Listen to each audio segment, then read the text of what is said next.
আচ্ছা, এসএসসিতে মোটামুটি বেসিক কেমন আছে আমি একটু চেক করি প্রথমে। পড়ালেখা কার কী অবস্থা আমাকে একটু এটা বলতে পারবা যে এইটারে কি কয়?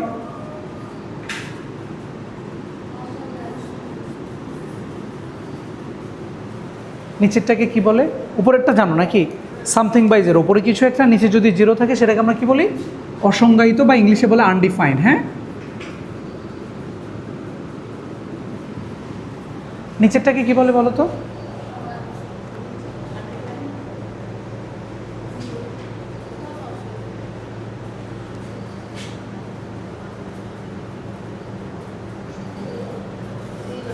এটা তো জিরো, এটা তো জানো। উপরে জিরো থাকলে তার মান জিরো হবে সারা জীবন। এটা এটাকে কি বলে? জিরো বাই জিরোকে কি বলে?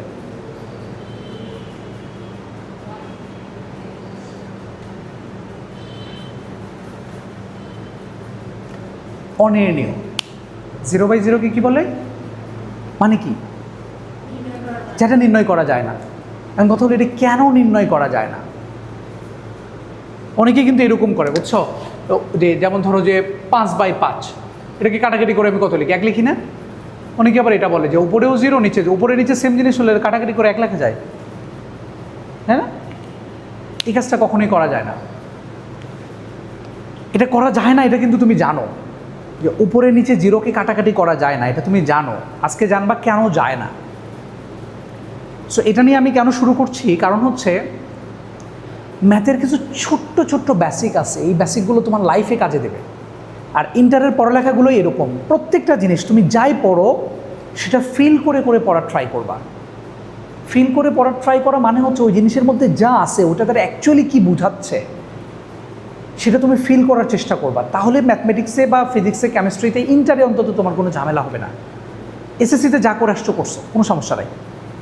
আমার ইন্টারের পড়ালেখাগুলো এত মজা পাবা তুমি, কারণ এসএসসিতে যেমন ছিল কিছু চ্যাপ্টার ছিল না, ধরো একটা সূত্র দেওয়া আছে, তারপরে লেখা আছে এই সম্পর্কিত বিস্তারিত জিনিস ইন্টারে পড়বেন, এরকম লেখা ছিল না। বাট ইন্টারে এটা হবে না। ইন্টারে তোমার যাই দেওয়া থাকবে সেটাই সুন্দর করে গুছানো আছে। সো পড়ে অনেক মজা পাবা ইন্টারের পড়ালেখাগুলো।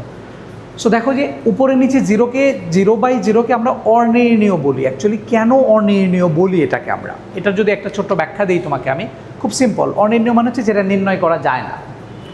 এখন আমি যদি তোমাকে বলি যে তোমার কাছে 10টা আপেল আছে মনে করো, সেখানে তুমি তোমার ফ্রেন্ডকে দুটো দুটো করে আপেল দাও, তাহলে কয়জনকে দিতে পারবা? 5 জনকে। খুবই সিম্পল হিসাব। তো আমি যদি এখন তোমাকে বলি তোমার কাছে 0টা আপেল আছে মনে করো, হ্যাঁ, কয়টা আপেল আছে? আমি যদি বলি তুমি 0টা করে করে দাও, তো কতজনকে দিতে পারবা? একজনকেও না। তোমার কাছে তাই মনে হচ্ছে কেন? এটা একটা বড় গোল্লা, সেখান থেকে ছোট ছোট গোল্লা করে করে অনেকজনকে দিতে পারবা না? আচ্ছা, আমার হাতে 0টা আপেল দেখা যায়, এখানে 0টা আপেল আছে। আমি ধরে নাও তোমাকে 0টা আপেল দিচ্ছি, তুমি পাইছো 0টা আপেল। 0টা আপেল মানে 0টি আপেল, মানে কিছুই না, এটা আপেল। পাইছো কিনা তুমি বলো?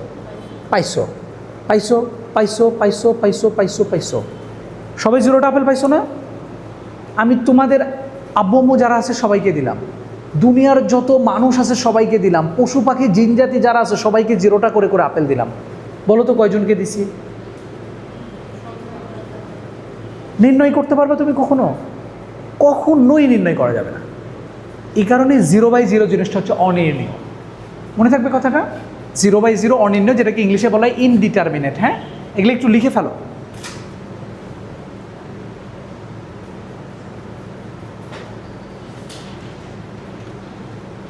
ইনডিটারমিনেট বলা হয়ে থাকে বা অনির্ণীয় বলা হয়ে থাকে 0 বাই 0কে। হ্যাঁ, এটা একটু ভালো করে মনে রাখবা। অসংজ্ঞায়িতও কিন্তু is on a part of A indeterminate. মানে অসংজ্ঞায়িত কিন্তু অনির্ণীয়রই একটা অংশ বা সাবসেট বলতে পারো। অনির্ণীয় হচ্ছে মেইন জিনিস, সেটার উপসেট হচ্ছে অসংজ্ঞায়িত। এখন তুমি এই জিনিসটা খুবই ভালো করে মনে রাখবা যে যখনই আমরা উপর থেকে এবং নিচ থেকে কোনো জিনিসকে কাটাকাটি করব, তখন অবশ্যই আমাকে কনফার্ম হইতে হবে যে ওই জিনিসটা 0 না। সেম জিনিস হলেই কাটাকাটি করা যায়, এই কথাটা ভুল কথা। সেম জিনিস হলেই কাটাকাটি করা যাবে যদি তারা 0 না হয়। 0 হলে কাটাকাটি করতে পারবো না। সো উপরে নিচে কাটাকাটি করা যে কথা, দুই পাশে কাটাকাটি করা কিন্তু একই কথা, তাই না, একটা সমীকরণের? সো এই জিনিসটা কিন্তু তুমি পড়ে আসছো। ধরো তুমি এইরকম অঙ্ক একটা করে আসছো না, যে ধরে নাও যে ওই যে সমাধান করছো এক্সের বিভিন্ন মানগুলো, তুমি এরকম অঙ্ক করছো না, ধরে নাও যে কোনো একটা জায়গায় এক্সের মান বের করতে বললো সাপোজ, সো আমার সমীকরণটা ধরো এইরকম আসলো, শেষ পর্যন্ত ধরে নাও এখানে আসলো ধরে নাও 5। সো এখান থেকে বললে এক্স এর মানটা বের করো সমীকরণের, ধরো ক্যালকুলেশন করে উপর থেকে নিচ পর্যন্ত এসে লাস্ট লাইনটা এরকম আসছে, এসে বলছে তোমাকে এক্স এর মান বের করো। তুমি কি করতো? দুই পাশ থেকে কি এক্স মাইনাস টু কেটে দিতে পারতা? কেটে আসছো? কাটা যায় না, এখানে কাটাকাটি করা যায় না। কারণ কি, এই দুটো জিনিসকে যখন তুমি কাটো, কাটাকাটি মানে হচ্ছে ওই সেম জিনিসটা দ্বারা দুই পাশে ভাগ করে দেওয়া, ঠিক কি না? এই ভাগ করে দিয়েই তো এটা কেটে যায়, এটা কাটা যায়, তাই তো? সেই জিনিসটা কিন্তু তুমি করতে পারো না, কারণ এই জিনিসটা তুমি তখনই কাটতে পারবা যখন ওইটা জিরো হবে না। তখন আমরা কিন্তু বলেছি দুই পাশ থেকে কোনো জিনিসকে তুমি তখনই কাটতে পারবা যখন তারা জিরো হবে না। যদি জিরো হয় তাহলে কাটাকাটি করা যাবে না, কারণ 0/0কে কাটাকাটি করে 1 লিখতে পারি না। দ্যাট মিনস এই এক্স মাইনাস টু তুমি কাটতে পারবা না। কাটতে পারবা, কনফার্ম হইতে হবে যে ওটা জিরো না, অর্থাৎ এই জিনিসটা ডান পাশে তোমাকে লেখা লাগতো। কিন্তু এখানে তো তুমি এক্স এর মানই বের করতে বলছে, এইটা জিরো হবে না মানে কি এক্স এর মান 2 হবে না? তোমাকে এখান থেকে তো এক্স এর মানে বের করবা, এক্স এর মান কত এটা তো তুমি জানোই না অ্যাকচুয়ালি। সো তুমি কিভাবে তার আগে কনফার্ম হইলা যে এক্স 2 হবে না? এই কারণে এই জায়গাটাতে মাথায় রাখবা যে এগুলো কাটাকাটি করা যাবে না। হ্যাঁ, এই যে এখান থেকে যে এক্স মাইনাস টু কাটছিলা তুমি, এক্স মাইনাস টুকে কাটাকাটি করা যাবে না। সো কাটাকাটি যদি তুমি না করো তাহলে আমাকে বলো তো এখান থেকে এক্স এর মানটা কীভাবে বের করবা? তাহলে যেহেতু এক্স মাইনাস টুকে আমি কাটতে পারছি না, তাহলে এক্স এর মানটা কেমনি বের করবো? গুড, খুবই ভালো কথা বলছে। তখন আমরা যেটা করি, এই পুরো জিনিসটাকে আমরা এক পাশে শিফট করে ফেলে ডান পাশ 0 লিখে ফেলি। তারপরে দেখো এই জিনিসটা কমন নিয়ে নিই, তাহলে এখানে থাকে কত? X plus 3 minus 5। তারপরে এখানে লিখে ফেলি হয় এক্স মাইনাস 2 ইকুয়াল 0। সো এক্সের ভ্যালু এখানে আসবে একটা 2, আর এখান থেকে চলে আসে এক্স মাইনাস 3 মাইনাস 5, এটাও তো 2 আসতেছে, ধরে নাও মিরাকেলে মিলে গেছে, এটাও 2, এক্সের ভ্যালু চলে আসলো 2। সো এই জিনিসটা কিন্তু তুমি শিখে আসছো এসএসসিতে, যে যখন মান তুমি বের করতে, যেহেতু এক্স এর মান বের করবো, সো এক্স জাতীয় রাশিকে দুই পাশ থেকে কাটতে পারবো না। তোমাকে টিচার এটা শিখাইছিল যে এক্স এর মান বের করবো, এক্স জাতীয় দুটো রাশিকে আমরা দুই পাশ থেকে কাটতে পারবো না। আজকে তুমি শিখলা কেন পারবো না। সো ইন্টারের ব্যাপারটা এরকমই, প্রত্যেকটা লাইন তোমাকে এরকম বুঝে বুঝে পড়তে হবে, নাহলে অ্যাকচুয়ালি মনে থাকবে না, তোমার বেসিক ক্লিয়ার হবে না। তুমি মনে হয় কিছু একটা চিন্তা করতেছো, কিছু বলবা, এটা কি ক্লিয়ার? 0/0 অনির্ণীয় বলে, এবং মনে রাখবো যে দুই পাশ থেকে কোনো জিনিস অথবা উপরে নিচে কোনো জিনিস আমি তখনই কাটতে পারবো যখন আমি কনফার্ম যে তারা জিরো না। যদি জিরো হয় তাহলে আমি কাটতে পারবো না। আরেকটা গুরুত্বপূর্ণ জিনিস আমি এই দুইটা জিনিস থেকে একটু বলতে চাই, খেয়াল করো। কোনো ভগ্নাংশের নিচে কখনো জিরো হয় না, কোনো ভগ্নাংশের নিচে কখনো কি হয় না? জিরো হয় না। দ্যাট মিন্স যখন আমরা কোনো জিনিসকে কিছু দ্বারা ভাগ করব, যেটা দ্বারা ভাগ করছি সেটা আমি কনফার্ম হবো সেটা জিরো না। তো ভাগ করার সময় এই দুটো কথা একটু মনে রাখবো, এটা আমাদের লাইফে অনেক কাজে দেবে। ইন্টারমিডিয়েটের দেখা যাবে যে ম্যাথমেটিক্সের 20 থেকে 30% জায়গায় এই বেসিকটা আমাদের কাজে লাগবে, যে কোনো ভগ্নাংশকে 0 দ্বারা ডিভাইড করা যায় না। সামথিং বাই 0 আনডিফাইন্ড, 0/0 ইনডিটারমিনেট বা অনির্ণীয়। তোমরা কি ক্লিয়ার? এখানে আরেকটা জিনিস আমরা একটু দেখব, আমি এটা একটু মুছে দিই, তাহলে এটা নিয়ে মোটামুটি আমাদের বেসিক ক্লিয়ার।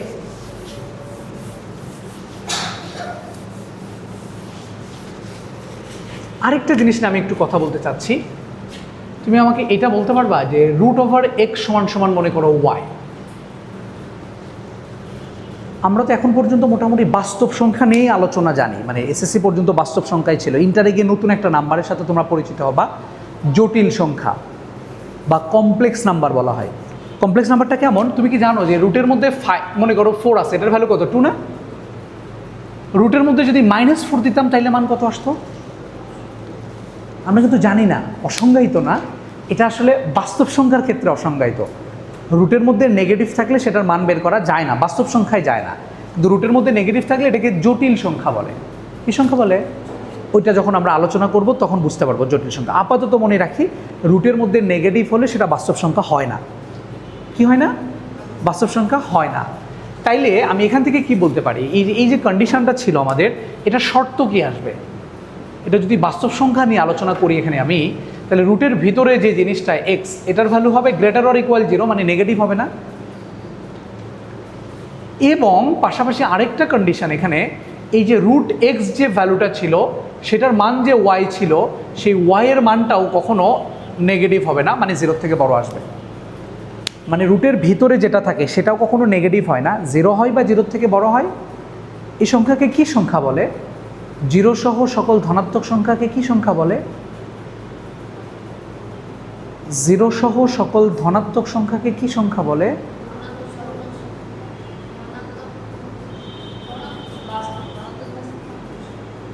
অঋণাত্মক সংখ্যা। জিরো সহ সকল ধনাত্মককে বলা হয় অঋণাত্মক। ঠিক আছে, নন নেগেটিভ।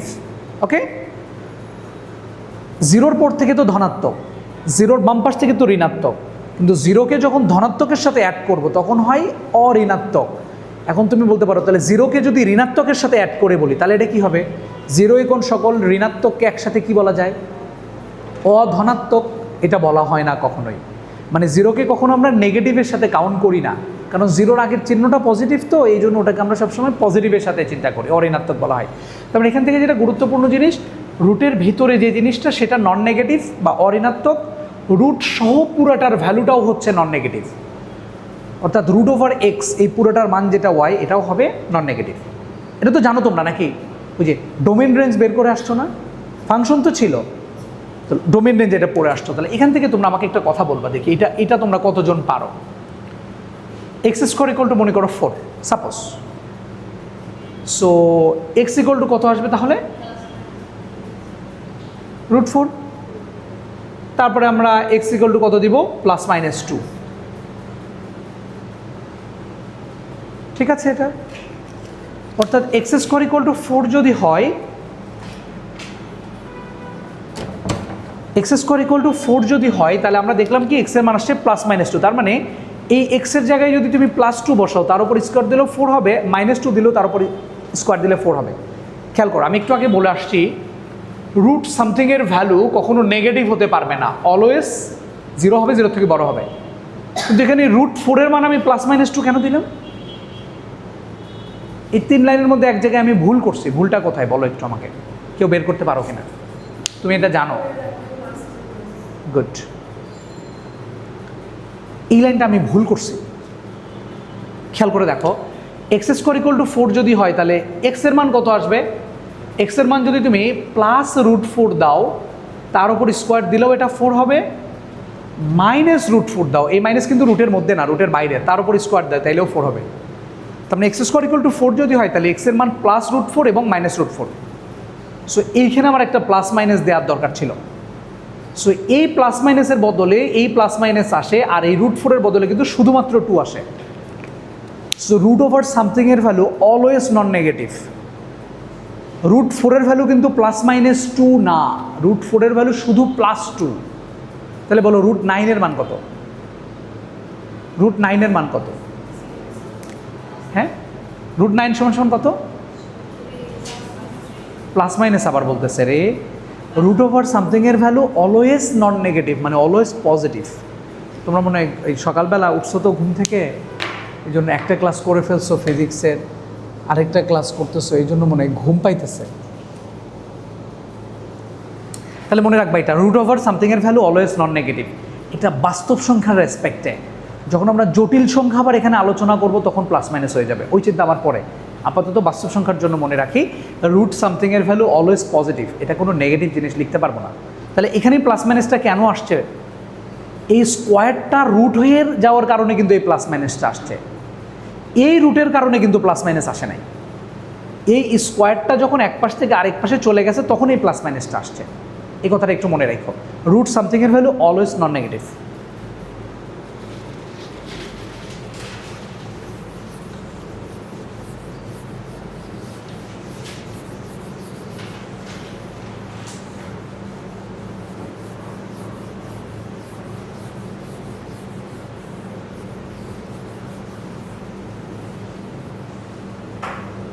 সো এখন আমরা তোমাদেরকে একটু একটা অঙ্ক দিয়ে শুরু করি। আমাদের 9-10-এর একটা অঙ্ক ছিল, আমি কিছু বেসিক জিনিসপত্র, একটা চ্যাপ্টার শুরু করি আমরা, নাকি এটা বেশি ভালো হবে, নাকি উল্টাপাল্টা জিনিস পড়ালেও ভালো হবে, কোনটা? একটা চ্যাপ্টার শুরু করি, আমরা জটিল সংখ্যাটাই শুরু করি, একটা নতুন জিনিস, একদমই নতুন শিখবা, ঠিক আছে? ওকে, লিখে ফেলো জটিল সংখ্যা। হ্যাঁ, আমরা জটিল সংখ্যা সম্পর্কে একটু ধারণা নিব, জাস্ট জটিল সংখ্যাটা জিনিসটা কেমন।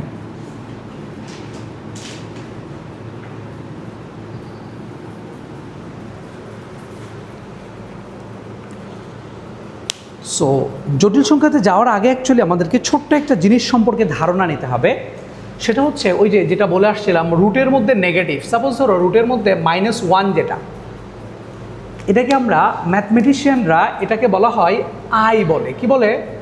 আই। এখন তুমি যদি বলো জিনিসটা কেন আই দ্বারা প্রকাশ হইল বা এই জিনিসটা অ্যাকচুয়ালি কেমন, আমি তোমাকে একটু ছোট্ট করে বলতে চাই। সাপোজ তোমার কাছে একটা নাম্বার আছে 5, এই 5 নাম্বারটা সংখ্যা রেখা তো চেনো তোমরা, তাই না?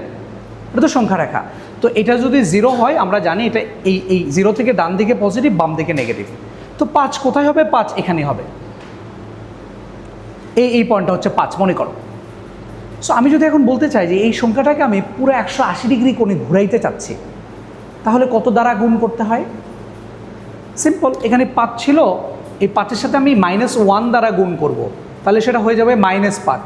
তাহলে -5টা কোথায়? এটা যদি +5 হয়, -5টা হচ্ছে এই জায়গায়। কত ডিগ্রি কোণে ঘুরে গেল? তোমরা এখান থেকে খুব সুন্দর একটা জিনিস তুমি শিখলা, যে কোনো সংখ্যাকে -1 দ্বারা গুণ করলে সেটা 180 ডিগ্রি কোণে ঘুরে যায়। এটা আমরা জানতাম, আগে থেকেই জানতাম এটা। তো যখন ইলেকট্রনিক্স জগৎটা, ধরো ইলেকট্রনিক্সের বেসিকটা চলে আসছে বা মানুষ বুঝতে শিখছে যে মানে ইলেকট্রোম্যাগনেটিক ফিল্ড বলো বা যেটা এসি ডিসি কারেন্ট রিলেটেড জিনিসপত্র বলো, কারেন্ট তৈরি হওয়ার পরে মানুষ চিন্তা করলো, ঠিক আছে একটা সংখ্যাকে আমরা -1 দ্বারা গুণ করলে 180 ডিগ্রি কোণে ঘুরে যাচ্ছে, আমি ওই সংখ্যাটাকে 90 ডিগ্রি কোণে ঘুরাইতে চাচ্ছি মনে করো, তাহলে কি দ্বারা গুণ করতে হবে? এটা নিয়ে তারা গবেষণা শুরু করলো, যে এটা তো -1 দ্বারা গুণ করলে 180-তে ঘুরতেছে, আমি এই সংখ্যাকে 90 ডিগ্রি কোণে ঘুরাইতে চাচ্ছি, তখন আমি কি দ্বারা গুণ করব? তখনও ম্যাথমেটিশিয়ানরা জানে না যে কী দ্বারা গুণ করতে হবে।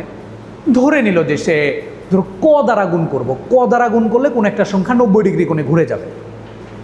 সো মনে করো যে এরকম একটা সংখ্যা, একটা 5-ই ছিলাম, 5 দিয়ে এক্সাম্পল দিয়ে দেই। 5-এর সাথে আমি ক দ্বারা গুণ করলাম, কত ডিগ্রি কোণে ঘুরবে? 90 ডিগ্রি কোণে ঘুরলো। সো আমি যদি আবার ক দ্বারা গুণ করি, তাহলে আবার কত ডিগ্রি কোণে ঘুরবে? 90 ডিগ্রি। তাহলে টোটাল কত হবে? 180। তাহলে এই যে 90 ডিগ্রি কোণে ঘুরছে, এই 90 ডিগ্রি কোণে ঘোরার সংখ্যাকে আমরা আবার ক দ্বারা গুণ করলাম, তাহলে হয়ে গেল কত? 5 cos স্কোয়ার। তার মানে এটা ঘুরলো 90 ডিগ্রি কোণে, তাই না? আবার এই 90 ডিগ্রি কোণে ঘোরার সংখ্যাকে আবার ক দ্বারা গুণ করলাম, তাহলে আবার 90 ডিগ্রি কোণে, তার মানে 180 ডিগ্রি কোণে কিন্তু ঘুরে গেল। আমরা কি জানি, 5কে যখন আমরা 180 ডিগ্রি কোণে ঘুরাইতে চাই, তাহলে সে সংখ্যাটা কত হয়? -5। আর এখানে 180 ডিগ্রি কোণে ঘোরার পরে কত হয়েছে? 5 cos স্কোয়ার। তাহলে দুইটা সংখ্যা সমান হবে, সমান হবে কিনা? তাহলে সমান করে ফেলো। 5 cos স্কোয়ার সমান সমান -5। তাহলে এখানে চলে আসতেছে cos স্কোয়ার সমান সমান কত আসতেছে? -1। ক সমান সমান কত? এখানে প্লাস মাইনাস দেওয়ার কথা ছিল, আমি ধরো প্লাস মাইনাস দিলাম না, শুধু প্লাস নিয়েই কাজ করতেছি, √/-1 হয়ে গেল।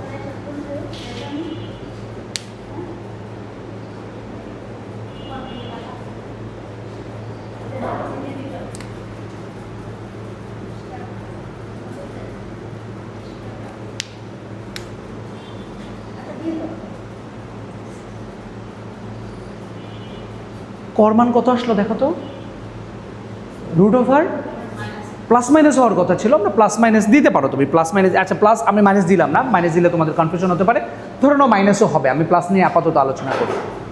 তাহলে তুমি কি ধরেছিলা যে ক দ্বারা গুণ করলে 90 ডিগ্রি কোণে ঘুরে যায়, সেই ক এর মান কত আসলো? √-1। এই √/-1 দ্বারা গুণ করা মানে কোনো সংখ্যাটা 90 ডিগ্রি কোণে ঘুরে যায়। এই সংখ্যাটাকেই ম্যাথমেটিশিয়ানরা, এটা যেহেতু একটা ইমাজিনারি নাম্বার, একটা কাল্পনিক নাম্বার, ওই ইমাজিনারির আই দ্বারা প্রকাশ করে। সো এই √/-1 এর মানটাই হচ্ছে আই।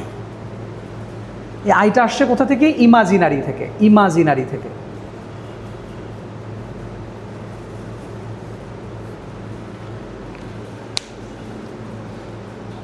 এটা কি বুঝলা?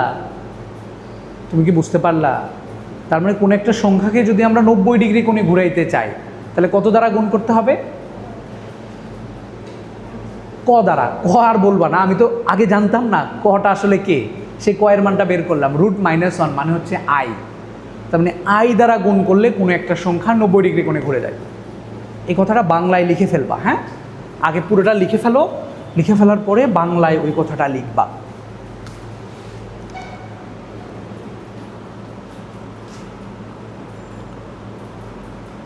যে আই দ্বারা গুণ করলে কোনো সংখ্যা ঘড়ির কাঁটার বিপরীত দিকে, এই কথাটা একটু লেখো, অ্যান্টি ক্লকওয়াইজে 90 ডিগ্রি কোণে ঘুরে যায়।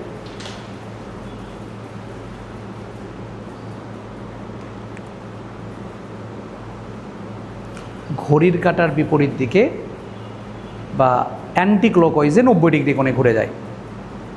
কোনো সংখ্যাকে আই দ্বারা গুণ করলে সেটি ঘড়ির কাঁটার বিপরীত দিকে বা অ্যান্টি ক্লকওয়াইজে 90 ডিগ্রি কোণে ঘুরে যায়।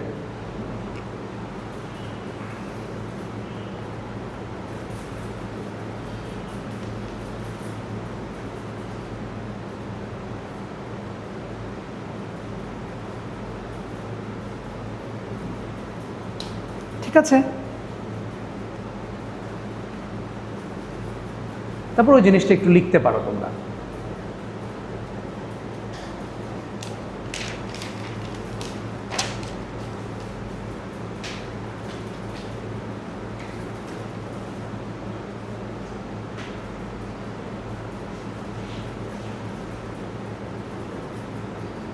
কোনো সংখ্যাকে আই দ্বারা গুণ করলে সেটি কি করে, ঘড়ির কাঁটার বিপরীত দিকে 90 ডিগ্রি কোণে ঘুরে যায়।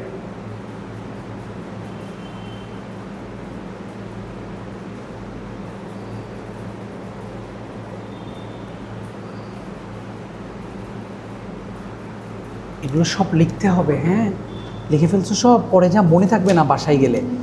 হ্যাঁ, গুড, ওই ইকুয়েশনগুলো লিখে ফেলো, যতটুকু পারো ক্লাস নোট উঠাবা, যত ম্যাক্সিমাম পারো ক্লাস নোট উঠাবা। কারণ বাসায় গিয়ে তোমার কাছে মনে হতে পারে যে আমার মনে সব মনে থাকবে, বাসায় যা কিচ্ছু মনে থাকবে না, কিন্তু খাতা দেখলে দেখবা সব মনে পড়ছে। সো এটা খুব গুরুত্বপূর্ণ জিনিস। হ্যাঁ,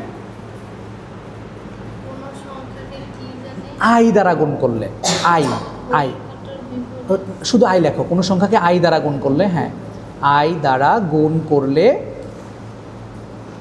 সেটি ঘড়ির কাঁটার বিপরীত দিকে, ঘড়ির কাঁটার বিপরীত দিকে 90 ডিগ্রি কোণে ঘুরে যায়, 90 ডিগ্রি কোণে ঘুরে যায়। হায়ার ম্যাথের তো ত্রিকোণমিতি ছিল নাকি এসএসসিতে? জেনারেল ম্যাথের ছিল।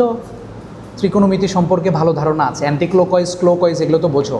ঘড়ির কাঁটা বিপরীত দিক মানে উল্টা দিকে, আর ঘড়ির কাঁটার দিক মানে তো নিচের দিকে। ওকে, সো এটাকে একটু ব্লক করে ফেলো, যদি পারো নোট করার সময় অন্য একটা কালারের কলম কাছে রাখবা, লাল হোক নীল হোক। হ্যাঁ, এই যে যেমন এটাকে ব্লক করতে বলেছি, সুন্দর করে ব্লক করে ফেলবা এটা, তাহলে দেখবা খাতাটাও দেখতে ভাল লাগবে, সুন্দর করে একটা জিনিস হয়ে গেল তোমার খাতায়, এবং এটা গুরুত্বপূর্ণ, এটা তুমি বুঝতে পারবা।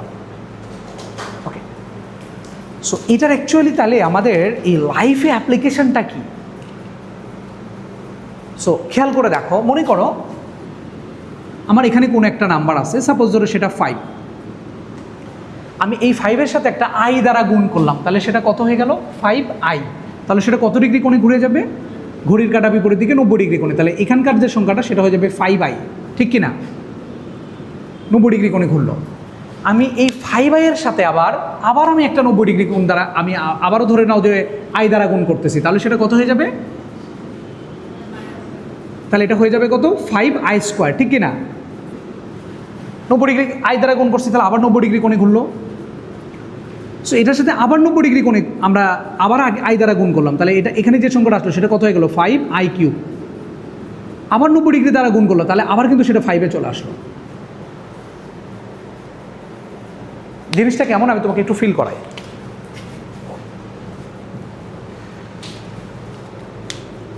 ইলেকট্রনিক জিনিসটা কি বোঝো? এগুলো কীভাবে চলে, ফ্যান কীভাবে চলছে, বা তোমার মোবাইল কীভাবে চলে। মনে করো এরকম, ধরো যে এই জায়গায় একটা চিপ আছে, চিপ তো বোঝো তোমরা এখন এই যুগে। সো ডায়োড টায়োড ট্রায়োড এরকম বিভিন্ন জিনিস থাকতে পারে। মনে করো এই দিক দিয়ে একটা সিগন্যাল আসতেছে, এই সিগন্যালটা আমরা দেখতে পাচ্ছি এটা একটা লাইন, এই সিগন্যালটা ধরো এই চিপের মধ্য দিয়ে যাওয়া যাবে না কোনোভাবেই।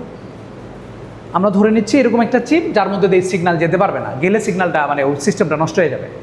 সো আমরা তখন কি করে দেব, যেহেতু আমরা এই সিগন্যালকে এই আইসির মধ্যে দিয়ে বা চিপের মধ্যে দিয়ে ঢুকাইতে পারবো না, সো এই সিগন্যালের সাথে একটা আই দ্বারা গুণ করে দিব। কী দ্বারা গুণ করে দিব? আই দ্বারা গুণ করে দিলে সেটা 90 ডিগ্রি কোণে ঘুরে যাবে। এখন তুমি বলবা যে সিগন্যালের সাথে আপনি আই দ্বারা গুণ করবেন, সিগন্যাল তো আমি দেখতে পাই না। তো সিগন্যাল তো একটা কোড, তোমার মোবাইল তো আর এমনি এমনি চলে না, ওটার মধ্যে তো একটা কোড জেনারেট করে তারপরে না ওটার মধ্যে দিতে হয়। তো কোডের জেনারেশন যখন, তখন তো ওইটাকে একটা ভ্যারিয়েবল আমরা ধরে নিই। সো এটা আসলে ম্যাথমেটিক্যাল জিনিসপত্র যেটা কোডের মধ্যে হয়। সো এই যে কোনো জিনিসকে 90 ডিগ্রি ঘুরানোর হলে সেটার সাথে আই দ্বারা গুণ করতে হয়, এটা এইভাবেই কাজ করে অ্যাকচুয়ালি বিভিন্ন কোডের ক্ষেত্রে।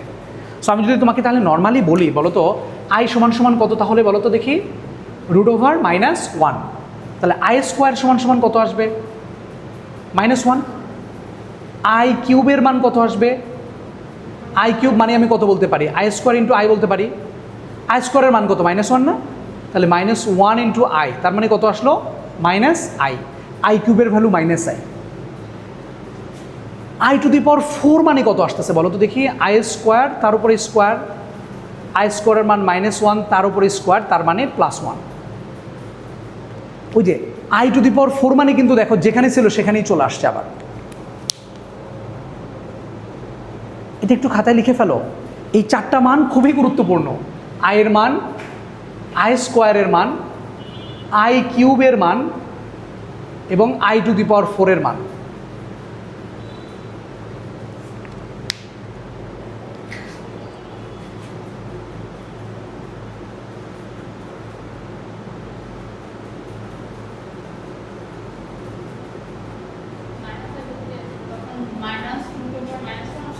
কখন আমি আই কিউবের মান হচ্ছে I square into I, I স্কোয়ারের মান -1 বসাইছি, তাহলে -1-এর সাথে আই গুণ করলে -i হবে।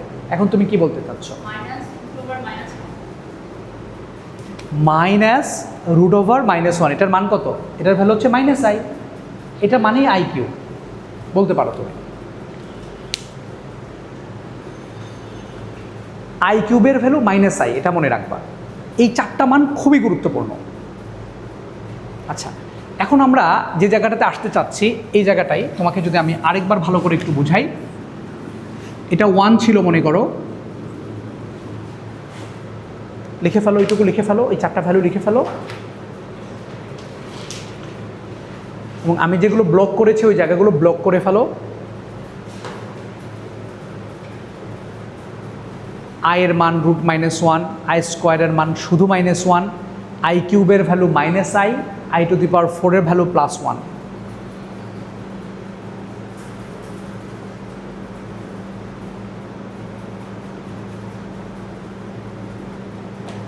এখন শোনো, তাহলে 1টা এখানে, তাই না?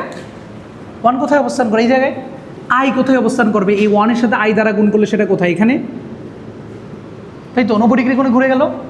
এই আইয়ের সাথে আবার একটা আই দ্বারা গুণ করো, তাহলে কত হয়ে যাবে? আই স্কোয়ার, আই স্কোয়ারটা এখানে, আই স্কোয়ার মান -1 যেটা আমরা বলেছিলাম, ঠিক কিনা? এই আই স্কোয়ারের সাথে আবার একটা আই দ্বারা গুণ করো, তাহলে সেটা আই কিউব।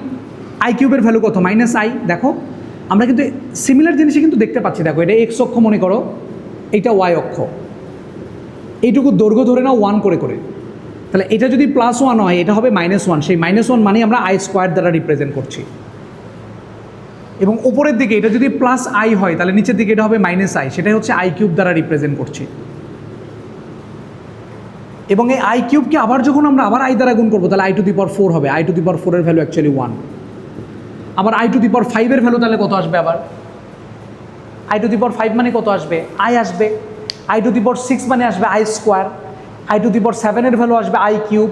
i⁵ এর ভ্যালু আসবে আবার শুধু 1।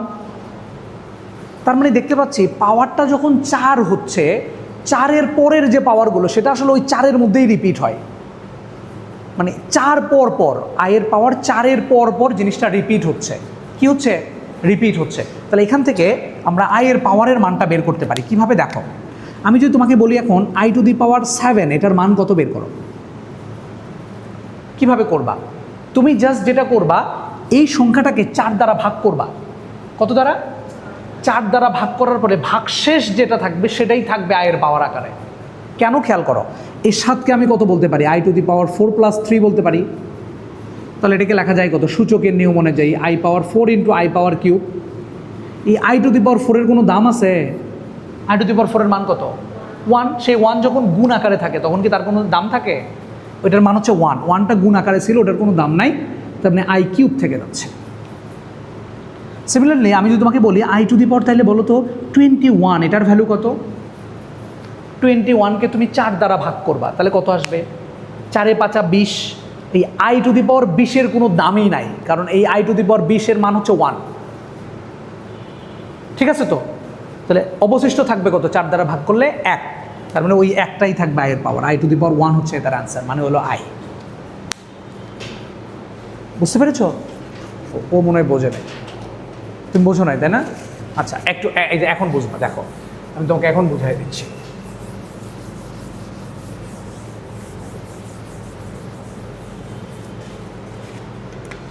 দেখো আমরা এটা বের করি, i to the power 4n plus p, এটার মান আমি বের করতে চাচ্ছি। মনে করো 4n প্লাস p হচ্ছে একটা নাম্বার, n এবং p ধরে নাও ধ্রুবক।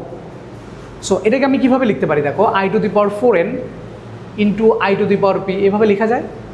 মন খারাপ করবে এটা লিখলে? না। তাহলে i টু দি পাওয়ার এটাকে লেখা যায় 4 তার উপরে n into i to the power p। i to the power 4-এর মান কত? 1। সো এই 1-এর উপরে যদি আল্লাহর দুনিয়ার যাই দাও না কেন পাওয়ার, সেটার মান কত হয়? 1ই হয়। 1-এর সাথে i to the power p গুণ করলে i to the power p হয়। তাহলে এখান থেকে যেটা দেখতে পাচ্ছি i to the power 4n plus p, এটার ভ্যালু আসলে i to the power p।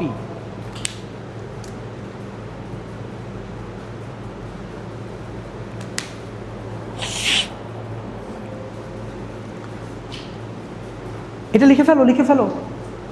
i to the power 4n plus p, এটার মান হচ্ছে i to the power p।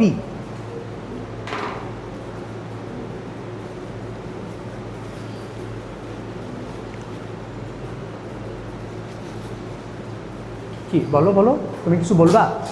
এই যে ও মনে হয় কিছু আমাকে জিজ্ঞেস করবা। কোথাও যদি বুঝতে না পারো সাথে সাথে আমাকে বলবা যে ভাই এটা বুঝি না, এটা আরেকবার একটু বলেন, কোনো সমস্যা নাই। একটা কিছু গ্যাপ রেখে আমার কাছ থেকে যাবা না, এটা হচ্ছে আমার রিকোয়েস্ট থাকবে সবার কাছে, যদি পড়ো আর কি। যেখানেই বুঝবা না সাথে সাথে বলবা আমি এটা বুঝি নাই। আমি 10 বার বুঝাইতে রাজি আছি, বাট না বুঝে যাওয়াটা উচিত হবে না, কারণ ইন্টারের পড়ালেখাগুলোই এমন। এই জিনিসটার সাথে অন্য আরেকটা চ্যাপ্টার রিলেটেড। সো এটা যদি তুমি না বুঝো পরে চ্যাপ্টারটা কিচ্ছু বুঝবা না। ইন্টারের চ্যাপ্টারগুলো এরকম, প্রত্যেকটা চ্যাপ্টারের সাথে রিলেটেড। এটা আমরা জানলাম, বাট এটা ফিল করা শিখতে হবে এখন আমাকে। এটা ফিল করবা কিভাবে?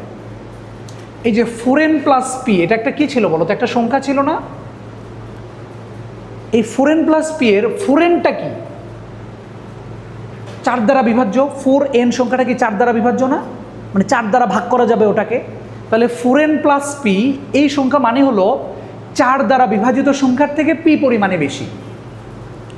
সো আমি এই সংখ্যাটাকে যদি 4 দ্বারা ভাগ করি, তাহলে 4n পর্যন্ত নিঃশেষে বিভাজ্য হবে, এই পিটা ভাগশেষ আকারে থেকে যাবে।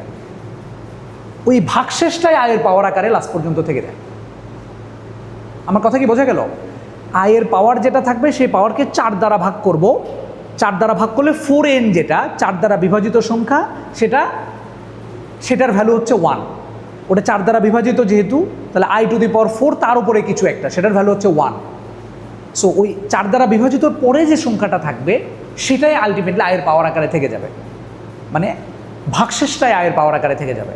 এখন তোমাকে বলি, এই যে এটার মান কিভাবে বের করছিলাম? তাহলে i টু দি পাওয়ার 21 ছিল, এই 21কে লেখা যায় আসলে 20 প্লাস 1।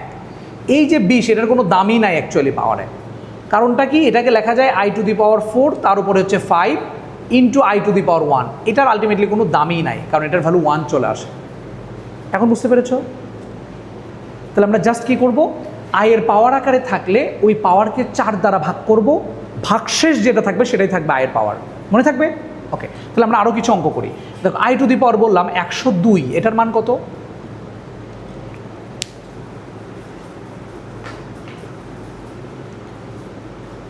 কে আমরা 4 দ্বারা ভাগ করব, তাহলে ক্যালকুলেটর নিতেছে। দেখো এই যোগ বিয়োগ করার জন্য ক্যালকুলেটর ইউজ করা যাবে না,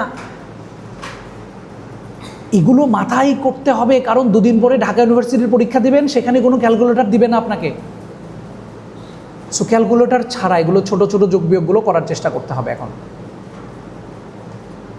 4 25 100 নামতা পড়তে হবে ভালো করে। 4 25 100, তাহলে অবশিষ্ট কত থাকবে? কথা বলতে হবে, অবশিষ্ট কত থাকবে? হ্যাঁ 2, জোরে বলতে হবে।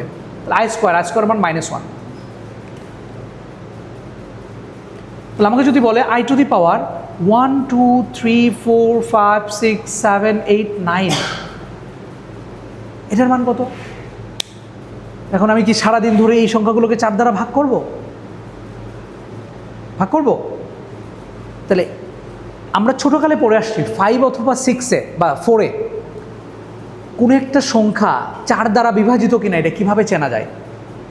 আমরা দেখেই বলে দিতে পারি, মনে নাই আমাদের কারো, আমি জানি সেটা। লাস্টের 2 ডিজিট, লাস্টের 2 ডিজিট, এই লাস্ট 2 ডিজিটকে 4 দ্বারা ভাগ করলে ভাগশেষ যা থাকবে, পুরা সংখ্যাকে 4 দ্বারা ভাগ করলে ভাগশেষ তাই থাকবে। আমার কথা কি বোঝা গেছে? এটা কিন্তু 4 দ্বারা ভাগ করার ডেফিনেশন, অন্য কিছু দ্বারা কিন্তু না। 5 দ্বারা ডেফিনেশন এটা না, 3 দ্বারা ডেফিনেশন এটা না, এটা শুধুমাত্র 4-এর জন্য। লাস্ট 2 ডিজিটকে 4 দ্বারা ভাগ করলে ভাগশেষ যা থাকবে, এই পুরা সংখ্যাকে 4 দ্বারা ভাগ করলে ভাগশেষ তাই থাকবে। তাহলে 89-কে 4 দ্বারা ভাগ করো, 4 22 88, তাহলে অবশিষ্ট থাকে কত? 1। এই পুরা সংখ্যাকেও তুমি 4 দ্বারা ভাগ করে দেখো, ভাগশেষ একই থাকবে। তাহলে এটার ভ্যালু আসবে I to the power 1, that means I.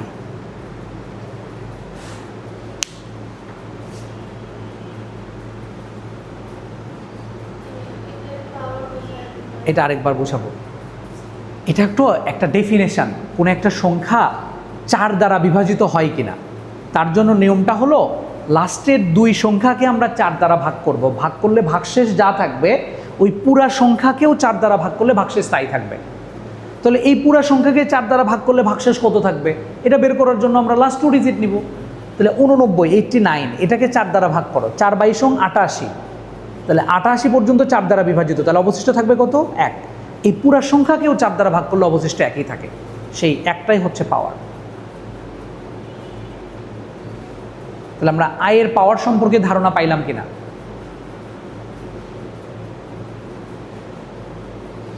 ওই কথাটা একটু বাংলায় লিখে ফেলো। লাস্ট 2 ডিজিটকে 4 দ্বারা ভাগ করলে ভাগশেষ যা থাকবে, পুরা সংখ্যাকে 4 দ্বারা ভাগ করলে ভাগশেষ তাই থাকবে। এগুলো সব থেকে ভালো ওয়ে কি জানো? এই যে নোটগুলো করছো না, আমি একটা নোট করার সিস্টেম বলে দিই তোমাদেরকে। এই যে দেখো এর খাতা, আমাকে একটু দাও খাতাটা।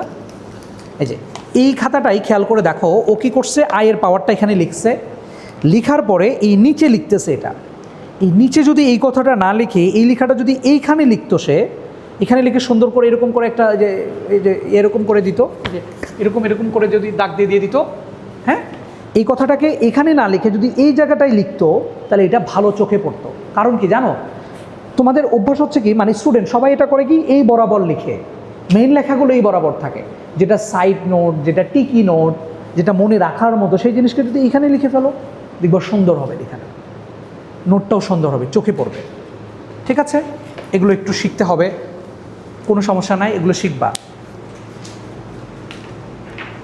তাহলে আমরা আয়ের পাওয়ার, সেটা ছোট থাক বড় থাক, আমরা পারবো কিনা? পারবো। তো এই যে এখানে যেখান থেকে শুরু করছিল না, এই যে আই সমান √/-1, এখানে একটা ছোট্ট টাইটেল দিয়ে নাও, আয়ের পাওয়ার, এখানে ছোট্ট একটা টাইটেল দিয়ে নাও। হ্যাঁ,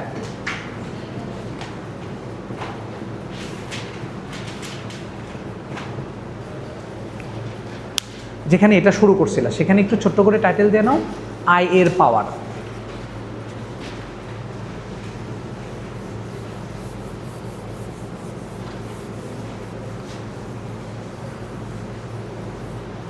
তাহলে আমরা কিছু HW দিয়ে দিই, ধরে নাও I⁻7 3 2 5, I⁻8 9 5, I⁻−238,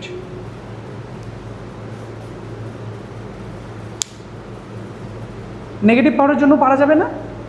এটা একটু করে দিই তাহলে নেগেটিভ পাওয়ারটা। আচ্ছা, তো নেগেটিভের চিন্তা বাদ দিই, I⁻, মাইনাস থাকলো, এই 238কে আমরা কি করব, 4 দ্বারা ভাগ করব। সো লাস্ট 2 ডিজিটকে আমরা 4 দ্বারা ভাগ করি, 38, 4 নং 36, অবশিষ্ট থাকবে কত 2, তাহলে এই 2 লিখে ফেললাম, আর মাইনাসটা আগে ছিল তো মাইনাসই থাকলো। ঠিক আছে তো, তাহলে i⁻²- মানে কত 1/i²,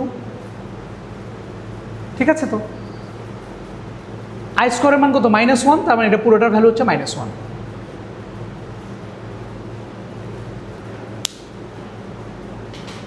সো নেগেটিভ পজিটিভ পাওয়ার নেই, কোনো ঝামেলা নাই। অথবা তুমি শুরুতেই এই কাজটা করে নিতে পারতা, এটাকে শুরুতেই তুমি এইভাবে লিখতে পারতা 1/i²238, তুমি শুরুতেই করে নিতে পারতা, একই কথা। তাহলে এখান থেকে লিখতে পারতাম 238-এর 38 2, i² এর মান -1, দ্যাট মিনস -1। সো i এর পাওয়ার পজিটিভ থাক নেগেটিভ থাক আমরা করতে পারি, বলো। আমি একটু জোরে বলো না, আমি শুনতে পাই না। ভাগশেষ i এর পাওয়ার আকারে থেকে যাবে। এটা কেন হইলো বলো তো? এই যে i38 না, i38-এর কথা আমি চিন্তা করি, 38কে আমি কত লিখতে পারি 36 + 2। এই 36-এর তো কোনো দাম নাই, কারণ এটা 4 দ্বারা নিঃশেষে বিভাজ্য, এটার মান চলে আসবে 1 গুণ আকারে চলে আসবে। সো ওটার ভ্যালু তো আলটিমেটলি নাই, এই কারণে। ক্লিয়ার? ওকে, তাহলে i এর পাওয়ার আমরা শেষ করলাম। এখন আরেকটা জিনিস আমরা দেখি, লিখে ফেলি i এর ধারা বা i এর সিরিজ। এখন তুমি বলবে এগুলো পড়ে আমার কি লাভ, তাই না? এগুলো পরীক্ষায় আসে কি না এটা তো জানার দরকার আছে। আচ্ছা, i এর পাওয়ার যেগুলো দিচ্ছে এগুলো সব পূর্ণ সংখ্যা দিয়েছি। সো i এর পাওয়ার শেষ করলাম, এখন আমরা i এর সিরিজে চলে যাই একটু, i এর ধারা। আচ্ছা, যেটা বলছিলাম, এটা কিন্তু i এর শুধু মানে কি বলে পূর্ণ সাংখ্যিক পাওয়ারের জন্য আমরা মান বের করতে পারি। i এর পাওয়ার ভগ্নাংশ দিলে কিন্তু অ্যান্সার করা যায় না। i এর পাওয়ার হাফ, i এর পাওয়ার 1/3, এগুলো আমরা শিখবো, এখন না, আরও পরে। ঠিক আছে, আপাতত i এর পাওয়ারটা পূর্ণ সাংখ্যিকভাবে আমরা শিখলাম, বলো। আচ্ছা, এই 1/i এটা আসলে মানে 1/√1 এটা ওকে, 1/i এর মানটা কেমনে আসলে এখন যদি আমি বলতে চাই 1/i, এটাই তো নাকি, এটার মান বের করতে চাচ্ছি। এটার ভ্যালু হচ্ছে -i, কত কিভাবে দেখো, আমরা উপরে নিচে i দ্বারা গুণ করি। মানে নর্মালি নিচে হয়েছে কি, তোমরা যখন এসএসসিতে পড়ালেখা করে আসছো, নিচে আমরা রুটকে রাখতাম না, খেয়াল করছো? নিচে যখনই রুট আসতো রুটকে আউট করে দিতাম না, নিচেরটার ওই বিপরীত চিহ্নটা দিয়ে উপরে নিচে গুণ করতাম, ত্রিকোণমিতির অঙ্কে দেখে আসছো। সো নিচে ম্যাথমেটিশিয়ানরা রুট রাখতে চায় না, দেখতে খারাপ লাগে। সিমিলারলি নিচে ম্যাথমেটিশিয়ানরা i রাখতে চায় না। কি রাখতে চায় না?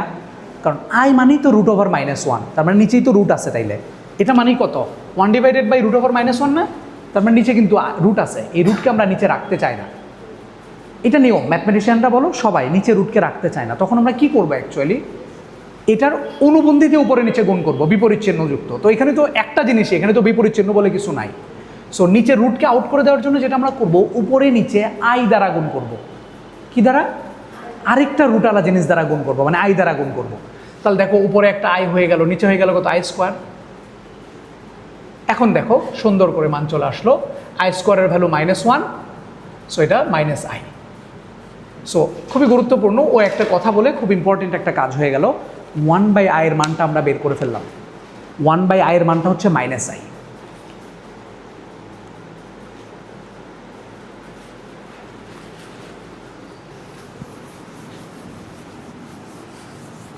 আমরা কিন্তু এখনো জটিল সংখ্যায় প্রবেশ করি নাই, বুঝছো? জটিল সংখ্যা জিনিসটা কি এখনো কিন্তু আমরা ঢুকি নাই, আমরা i নিয়েই কথা বলছি। আচ্ছা, আমরা কি যেন শিখবো? i এর ধারা, এটা শিখবো। হ্যাঁ, চলো। সো আমরা 4টা i লিখেছিলাম, এই 4টার মান আমরা জানি।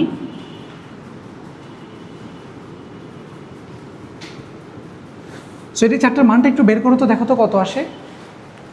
মান বসাও, i তো i থাকলো, মনে করো i² এর মান -1, i³ এর ভ্যালু -i, i⁴ এর ভ্যালু হচ্ছে 1। সো খেয়াল করো i -1 -i +1 মোকাবেলা হয়ে যাচ্ছে না, i মোকাবেলা, +1 -1 মোকাবেলা, থাকে কত?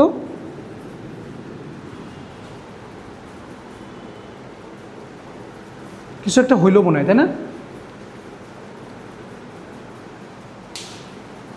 আয়ের পাওয়ার দিয়েছি চারটা ক্রমিক সংখ্যা 1 2 3 4 দিয়েছি আয়ের পাওয়ার।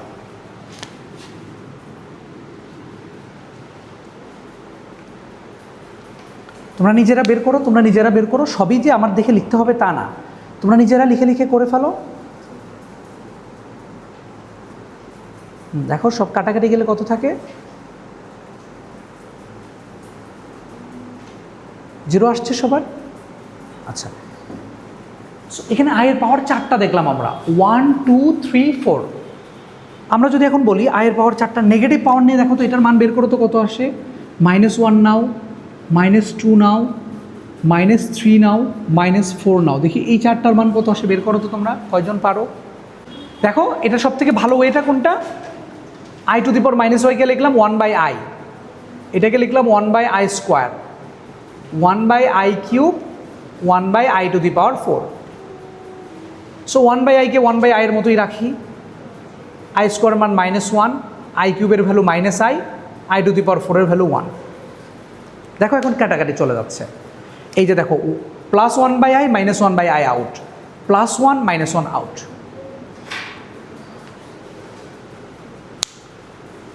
আয়ের পাওয়ারগুলো আমি কীরকম নিছি, চারটা সংখ্যা, সেই চারটা সংখ্যাগুলো দেখতে কেমন বলো তো।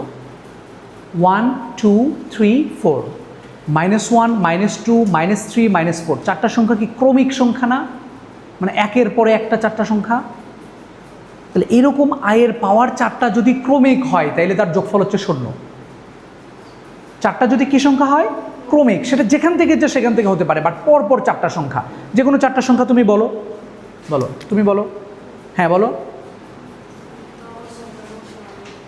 10 11 12 13, সবাই বের করো তো এটার মান দেখি কত আসে।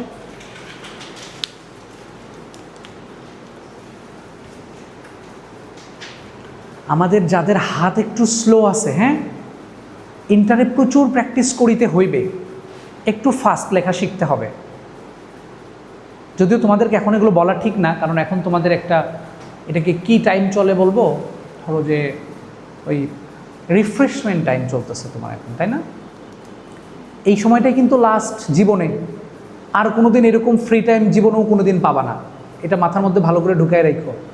এখন যে 1 মাস টাইম পাচ্ছে না, 1 মাস 1.5 মাস যাই পাও, আর জীবনে কোনো দিন এই ফ্রি টাইম আর পাবা না, শেষ, জীবন থেকে ফ্রি টাইম শেষ।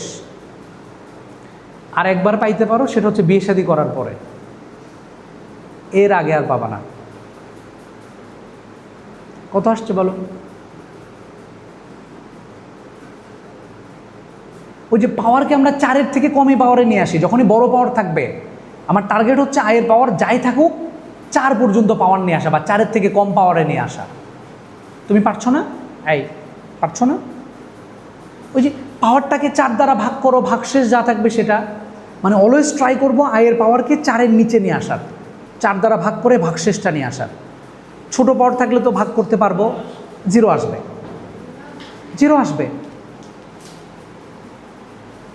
আমরা এটা বলেছি তোমাকে, আয়ের পাওয়ার 4টা তুমি যেখান থেকেই নাও না কেন, 4টা ক্রমিক সংখ্যা হলেই ভাগশেষ 0, মানে যোগফল 0, 0 আসছে।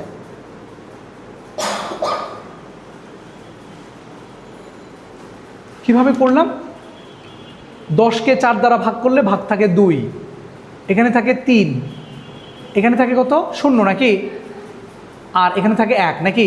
দেখো 4টা ক্রমিক সংখ্যা কিন্তু চলে আসছে, 0 1 2 3, দেখছো 0 1 2 3, তার মান বসাইতে পারো তুমি। i² মান -1, i³ এর value -i, i to the power 0 মান কিন্তু 1। দুনিয়ার যাই থাক তার উপর পাওয়ার যদি 0 হয় ভ্যালু 1 হয়ে যাবে, আর আয়ের মান তো আই থাকলো। তাহলে দেখো +i -i আউট, +1 -1 আউট। তার মানে আমরা দেখলাম যে কোনো 4টা আই যাদের, আচ্ছা, যে কোনো 4টা আই যাদের পাওয়ার হচ্ছে ক্রমিক সংখ্যা, তাহলে তার যোগফল হচ্ছে 0। এখন যদি এরকম 8টা আই থাকে যাদের পাওয়ারগুলো ক্রমিক সংখ্যা, তার যোগফল কত আসবে? 0 আসবে, কারণ 4টার যোগফল 0, পরের 4টার যোগফল 0। 12টা যদি এরকম থাকে আয়ের পাওয়ার ক্রমিক সংখ্যা, তাহলে তার যোগফল কত?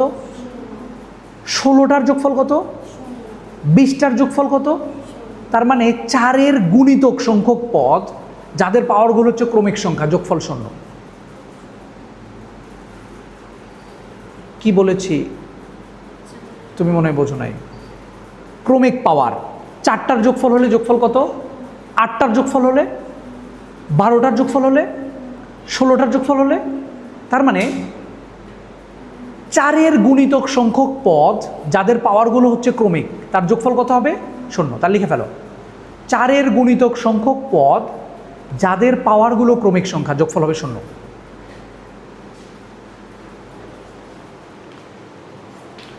চারের গুণিতক সংখ্যক পদ, বা এটাকে শর্টে লিখতে গেলে এভাবে লেখা যেত যে ক্রমিক পদ বিশিষ্ট 4-এর গুণিতক সংখ্যক পদের যোগফল 0। ক্রমিক পাওয়ার বিশিষ্ট 4-এর গুণিতক সংখ্যক পদের যোগফল 0।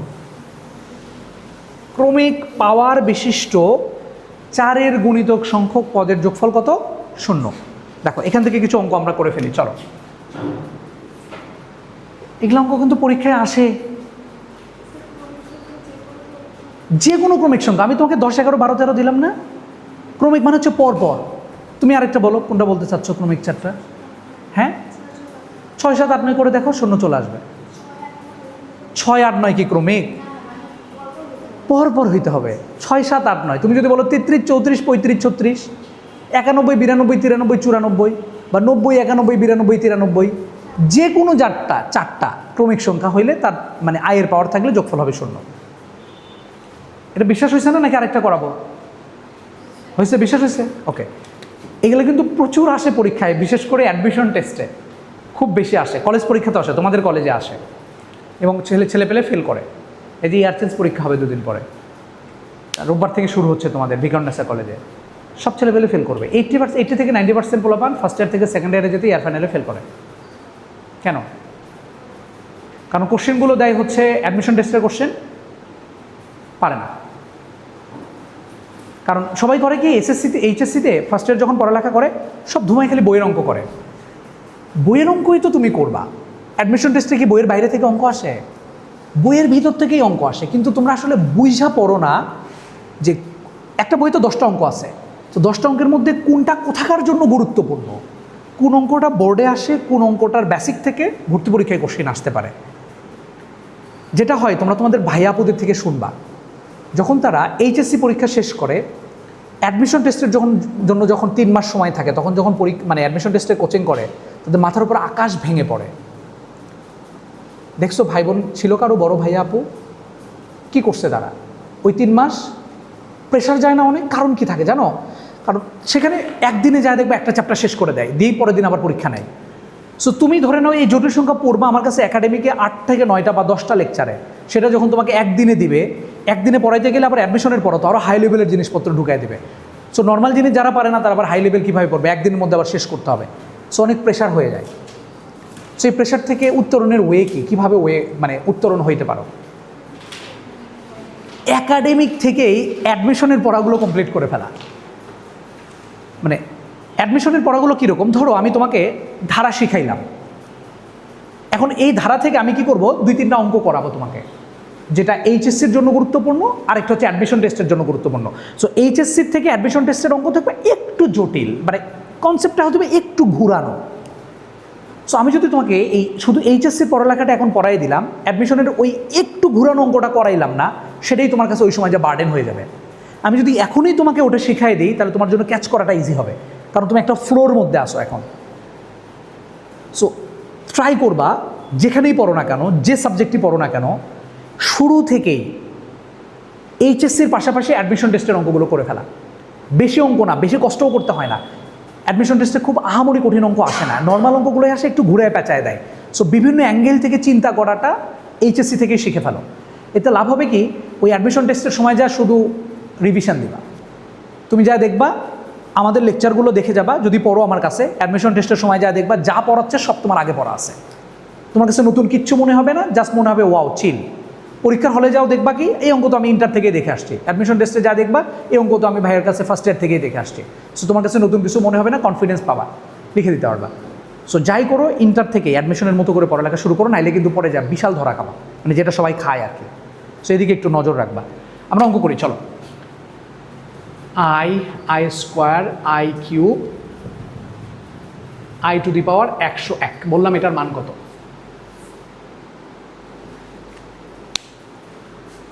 আমরা একটু আগে কি পড়ে আসলাম?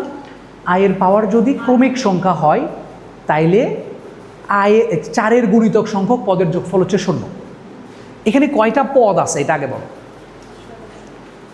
আয়ের পাওয়ার শুরু হয়েছে কোথা থেকে? 1 থেকে, এবং 1 2 3 এর পর একটা 4 হবে, তার মানে বোঝা যাচ্ছে এটা ক্রমিক সংখ্যা পাওয়ারগুলো। তাহলে 1 থেকে শুরু করে 101 পর্যন্ত কতগুলো সংখ্যা হয়? 101টা, এবং সবগুলো পাওয়ারই ক্রমিক। তাহলে এই 101কে আমরা 4 দ্বারা ভাগ করব, তাহলে 4 25 100। তার মানে এই 101টা পদের মধ্যে 100টা পদ হচ্ছে 4-এর গুণিতক সংখ্যক, এবং এই 100টা পদের যোগফল কত আসবে? 0। 4-এর গুণিতক সংখ্যক পদের যোগফল কত? 0।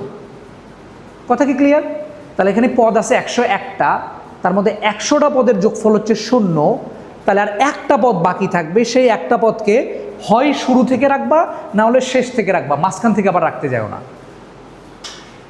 তাহলে এটার অ্যান্সার কত আসবে বলো? তুমি যদি বলো শুরু থেকে রাখবা, তাহলে শুরু থেকে এই একটা পদকে রেখে দাও, এটাই হচ্ছে অ্যান্সার। অথবা কেউ যদি বলো না, আমরা ধরে নিব এই যে এখানে কত হয়েছিল, এইটার যোগফল 0 চলে আসছিল, তাই না? তোমরা অনেকে আবার বলতে পারো যে না চাচ্ছ আমরা এইভাবে করবো না, আমরা এইভাবে করবো, I square I cube dot dot dot dot I to the power 101। এর আগেরটা কত ছিল? আই টু দি পাওয়ার 100 ছিল, তাই না? তুমি এখন এখানে চিন্তা করতে পারো যে আমরা এই 100টা পদের যোগফল হচ্ছে 0 ধরে নেব, তাহলে এখানে অবশিষ্ট থাকবে লাস্টের পদটা আই টু দি পাওয়ার 101 থাকবে, তাই না? তাহলে আই টু দি পাওয়ার 101 এর মান কত? 101কে আবার 4 দ্বারা ভাগ করবা, তাহলে 4 25 100, অবশিষ্ট থাকবে কয়টা? একটা, সেই 1 থেকে যাবে। অথবা তুমি চিন্তা করতে পারো লাস্ট 2 ডিজিট এই যে 01, এই 01কে তুমি 4 দ্বারা ভাগ করলে অবশিষ্ট একই থাকে। 01কে কি 4 দ্বারা, 1কে কি 4 দ্বারা ভাগ করা যায় নাকি? 1কে 4 দ্বারা ভাগ করা যায়, 0 বাদ যাওয়ার পরে ভাগশেষে 1 থাকে, সে একই পাওয়ার আকারে থেকে গেল। ক্লিয়ার? তুমি বুঝছো? ওকে, যদি তাই হয় তাহলে দেখি এই টাইপের একটা অঙ্ক করি। আই 1 দিয়ে শুরু করি, 1 plus I square plus dot dot dot dot, ধরে নাও আই টু দি পাওয়ার 10 দিলাম। এটা কত আসবে? এখানে পদ কয়টা আছে বলো? 11টা পদ আছে। কয়টা পদ আছে? এটা আই টু দি পাওয়ার 1 থেকে শুরু করে 10 পর্যন্ত 10টার এখানে একটা 1 ছিল, এই 1 মানে কিন্তু ultimately I to the power 0 বলতে পারো তুমি। তার মানে 0 থেকে 10 পর্যন্ত 11টা পদ, তাই তো? আমি যদি একটু ভালো করে লিখি, এখানে আই কিউব, আমি যদি সবগুলো পদকে লিখি মনে করো তোমার বোঝার সুবিধার্থে,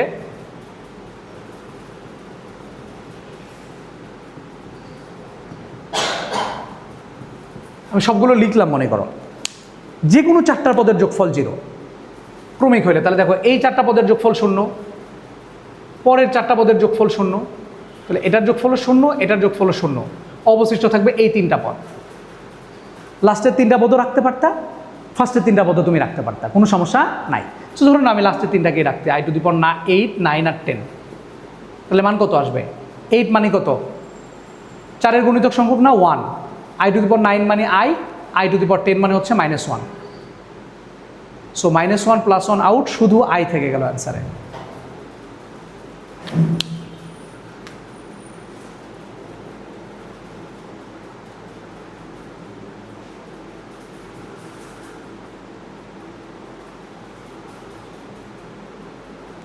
ওকে,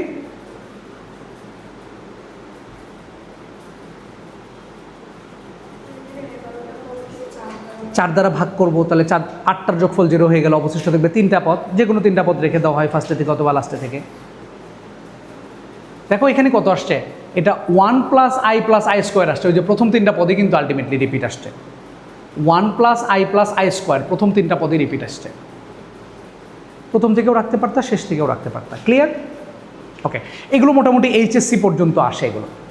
এখন অ্যাডমিশন টেস্টে কোনটা আসে?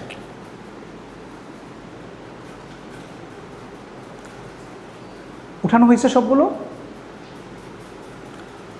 ওকে একটু সামনে বসাবা তোমরা, হ্যাঁ ওই যে ওকে, ও হচ্ছে একটু লিখে আবার দেখে একটু স্লো, সো ওকে একটু সামনে বসতে দিবা। ও হ্যাঁ, আচ্ছা দেখো অ্যাডমিশন টেস্টে কোন অঙ্কগুলো আসে, আমি যখন আইইউটিতে পরীক্ষা দিই তখন এই অঙ্কটা আসছিল। আই লিখে ফেলো, I square I cube I to the power 4n plus 2।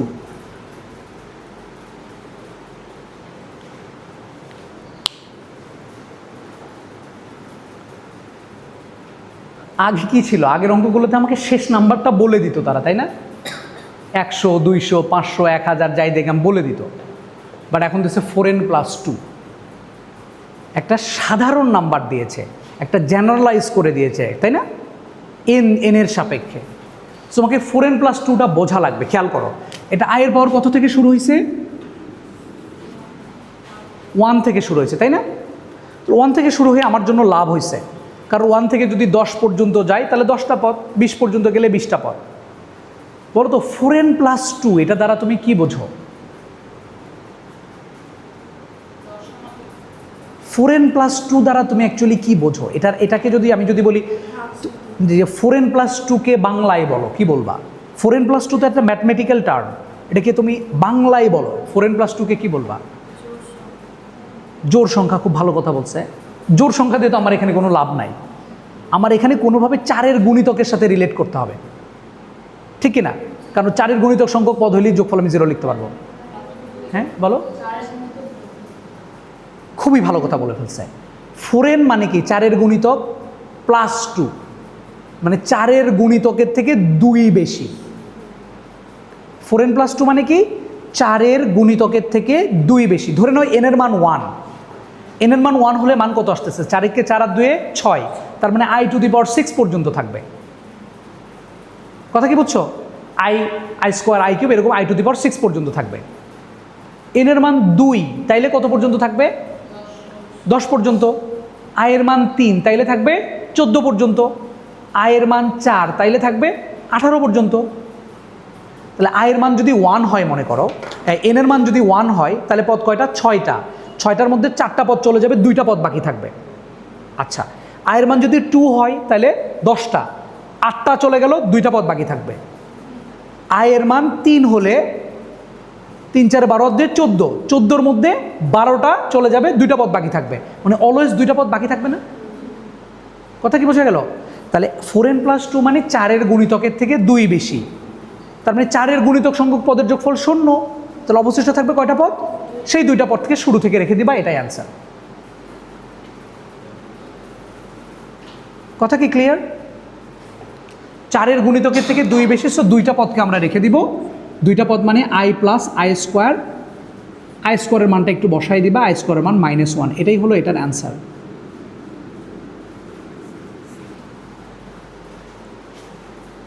বুঝতে পেরেছ? না, এটা i টু দি পাওয়ার 0 থেকে শুরু হয়েছিল। তুমি তো এটা শুরু করবা i টু দি পাওয়ার 1 থেকে, i টু দি পাওয়ার 1 থেকে শুরু করো না, তখন দেখো i টু দি পাওয়ার 10 পর্যন্ত কত আসবে। এখানে তো 10টা পদ, তাহলে 8 চলে গেলে 2টা পদ বাকি থাকবে, i প্লাস আই স্কোয়ার থাকবে। এটা কি ক্লিয়ার?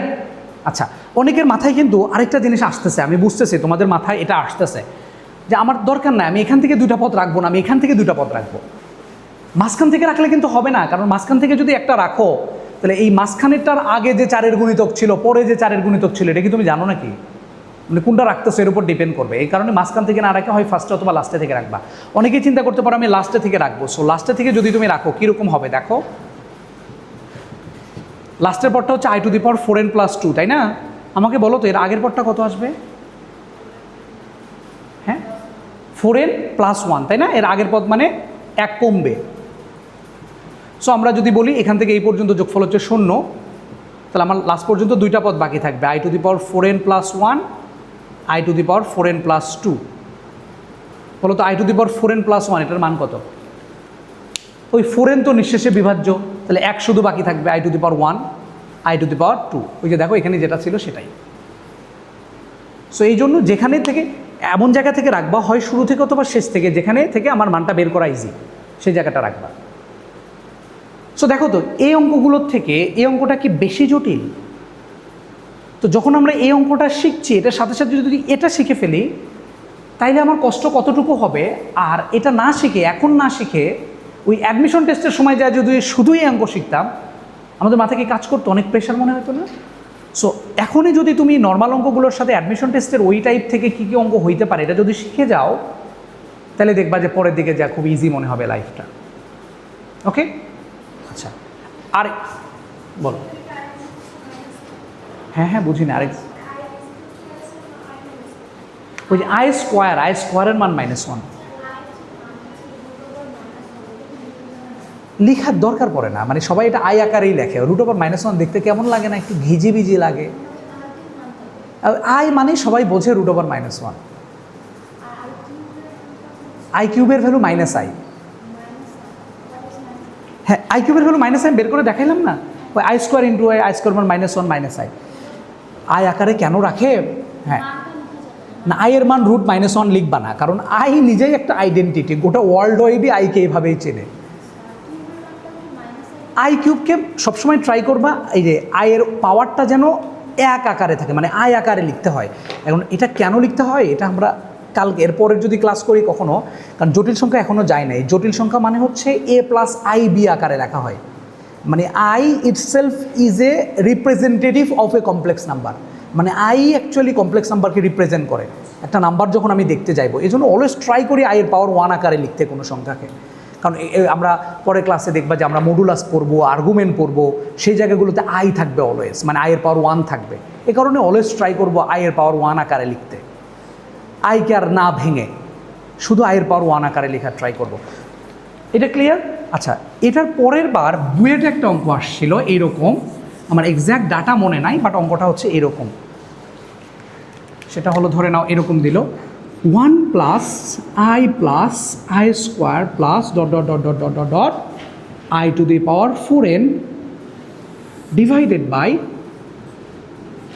i + i² +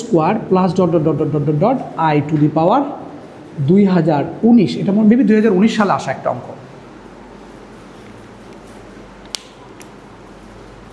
আমাকে বলেছে এটার মান বের করতে।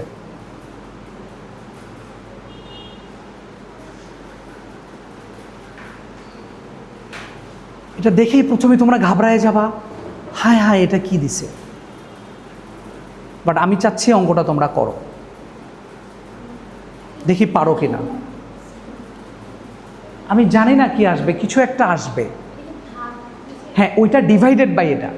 হ্যাঁ, ডিভাইডেড বাই। আমাকে বলেছে এইটুকুর মান কত হবে। আমি চাচ্ছি তোমরা এই অঙ্কটা করো। এই অঙ্কটা যদি করে ফেলতে পারো তাহলে ভাববো যে না, আজকের ক্লাসটা করা সার্থক, তুমি কিছু হলেও বুঝতে পেরেছো।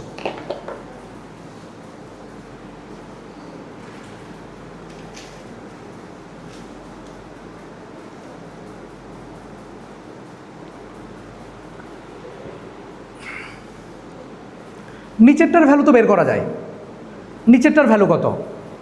আয়ের পর 1 দিয়ে শুরু হয়েছে 2019 পর্যন্ত, তার মানে 2019টা পদ আছে এখানে নাকি? কয়টা পদ আছে? 2019টা পদ আছে। তাহলে এই 2019কে আমরা 4 দ্বারা ভাগ করব। 2019কে 4 দ্বারা ভাগ করা যে কথা, 19কে ভাগ করা একই কথা। তাহলে 19কে যদি 4 দ্বারা ভাগ করি তাহলে ভাগশেষ কত থাকে? 3। তার মানে নিচে 3টা পদ বাকি থাকবে। ঠিক আছে কিনা?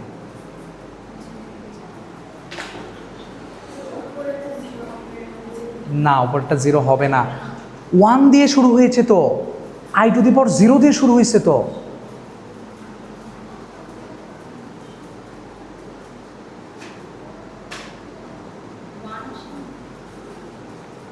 উপরেরটা 1 আসবে।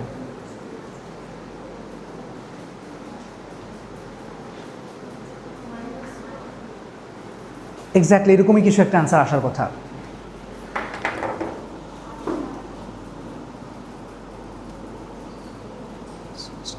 -1 is the answer, yes. Calculator চাপের এই 2019কে 4 দ্বারা ভাগ করবা। 2019কে ভাগ করা যে কথা, শুধু 19কে ভাগ করা তো একই কথা। হ্যাঁ, 4 দ্বারা এই 19কে 4 দ্বারা ভাগ কি ক্যালকুলেটারে করবা? এই যে ধরাটা খাবা, ওটা তো পয়েন্ট আকারে আসবে, 4 পয়েন্ট সামথিং আসবে। 4 এ 16, ভাগশেষ থাকে কত? 3। তাহলে 3টা পদ নিচে অবশিষ্ট থাকবে। এই যে ক্যালকুলেটারে করতে গেলে ধরাটা খাবা, ওই যে 4 পয়েন্ট সামথিং আসবে, তো পয়েন্ট সামথিংয়ের মান বের করতে তোমার দিন শেষ। এই জন্য বলেছি ক্যালকুলেটর ইউজ করা যাবে না। শুভ শেষের মধ্যে ওকে দেখো এটা কীভাবে করবা খেয়াল করে দেখো। আচ্ছা দেখো খেয়াল করে দেখো, নিচেরটা ভালো করে খেয়াল করো, -1 হবে অ্যান্সার। খেয়াল করো i⁴ থেকে শুরু হয়েছে নিচেরটা, 1 থেকে 2019 পর্যন্ত, তার মানে কয়টা পদ? 2019টা পদ। তাহলে 2019টার মধ্যে 4-এর গুণিতক সংখ্যক পদের যোগফল 0। তাহলে 2019-এর মধ্যে 4-এর গুণিতক কয়টা আছে কীভাবে বুঝবো? 2019কে 4 দ্বারা ভাগ করব। 2019কে 4 দ্বারা ভাগ করা যে কথা, শুধু 19কে ভাগ করা একই কথা। তাহলে 19কে যদি 4 দ্বারা ভাগ করি তাহলে ভাগশেষ কত আসবে? 4 4 16 3। তার মানে এখানে আসলে 4-এর গুণিতকের থেকে 3টা পদ বেশি আছে। কয়টা পদ বেশি আছে? তাহলে 3টা পদকে রেখে দেবো। কোথা থেকে 3টা পদকে রাখবো? শুরু থেকে i + i² + i³ ঠিক কিনা বলো? ঠিক আছে, এখান থেকে এইটুকুর যোগফল হচ্ছে 0। তাহলে এখান থেকে এই পর্যন্তই থেকে গেল আমার কাছে। নিচেরটা ক্লিয়ার সবাই? আচ্ছা উপরেরটা বলো, উপরে পদ কয়টা আছে? 1 থেকে শুরু হয়েছে। এই 1 মানে কত আসলে? i⁴ না? তার মানে 0 থেকে 4n পর্যন্ত কয়টা পদ আছে? 4n + 1। এই 1 থেকে শুরু করে 4n পর্যন্ত হচ্ছে 4nটা, আর শুরুতে একটা ছিল, মানে 4n + 1 সংখ্যক পদ আছে। 4-এর গুণিতকের থেকে একটা পদ বেশি আছে। তাহলে অবশিষ্ট কয়টা পদ থাকবে? একটা। সে একটা পদ কোনটা? প্রথমটা। তার মানে শুধু 1কে রেখে দিলাম, শেষ। তাহলে i² এর মান -1, i³ এর ভ্যালু -i, -i + i কাটা 1 / -1, -1 ইজ দ্য অ্যান্সার। বুঝতে পেরেছ? কিছু মাথায় ঢুকলো, কিছু পারছো। তাহলে আমরা তোমাকে একটু আই সম্পর্কে জাস্ট একটা ধারণা দেওয়ার চেষ্টা করলাম। তাহলে আজকে আমরা অ্যাকচুয়ালি কী শিখলাম? আই দ্বারা গুণ করলে কোনো একটা সংখ্যা কত ডিগ্রি কোণে ঘুরে যায়? অ্যান্টিক্লকওয়াইজ 90 ডিগ্রি। ঠিক আছে, ওকে। তারপরে আয়ের পাওয়ার শিখলাম। 4 দ্বারা ভাগ করব, ভাগশেষ যেটা থাকবে সেটাই থাকবে আয়ের পাওয়ার। বড় পাওয়ার যদি থাকে লাস্ট 2 ডিজিটকে 4 দ্বারা ভাগ করব, ভাগশেষ যেটা থাকবে সেটা পাওয়ার। আয়ের ধারাতে এসে কি শিখলাম? 4-এর গুণিতক সংখ্যক পদের যোগফল, যদি পাওয়ারগুলো ক্রমিক হয় তাহলে তার যোগফল হচ্ছে 0। মনে থাকবে? হ্যাঁ, এখন তোমাকে আমি কিছু HW দিয়ে দিই, বাসায় এগুলো চেষ্টা করবা, চিন্তা করবা।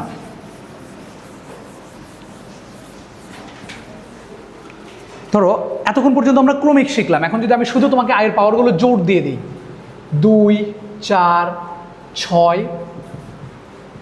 i⁴ দিলাম 20, এটার মান কত বের করবা?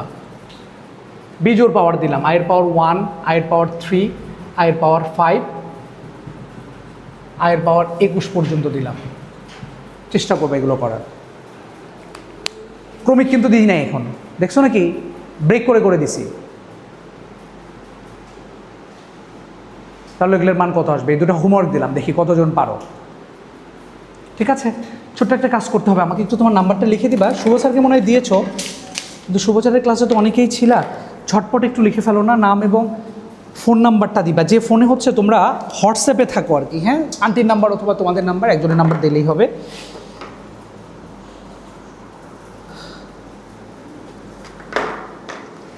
আমরা অ্যাকচুয়ালি এইভাবেই পড়বো। আমার পড়ালেখার সিস্টেমটা হবে কি, আমি একটু বলি।